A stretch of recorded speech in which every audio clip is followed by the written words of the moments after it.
Now to the latest on a developing story. News Corp is considering the sale of its Dow Jones indexes. This is a business that includes the Dow Jones Industrial Average.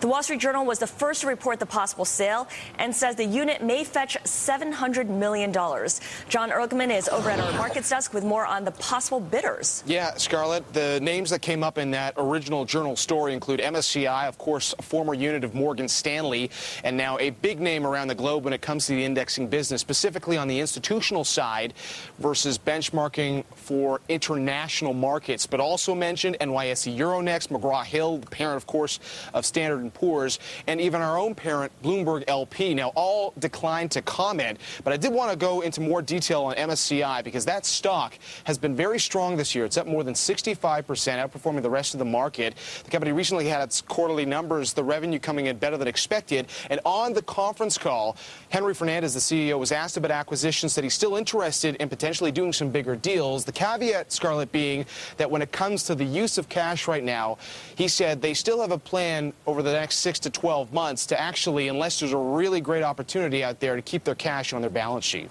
So what do the analysts on the street say? Well, we spoke to John Neff, who's an analyst at William Blair, who covers MSCI. Ultimately, he says, while it's possible it may bid for these indexes, he says it is unlikely. And the key reason he says that is because that these Dow Jones indexes are largely focused on the retail crowd. And if you think about it, obviously, when people say, how's the market doing here in the U.S., on the average investor side, yes, the Dow Jones Industrial Average is so frequently cited, but when it comes to money managers benchmarking against the markets, the one they typically go to, of course, is the S&P 500. Scarlett. Of course, since the Dow only represents some 30 stocks. Thanks so much, John.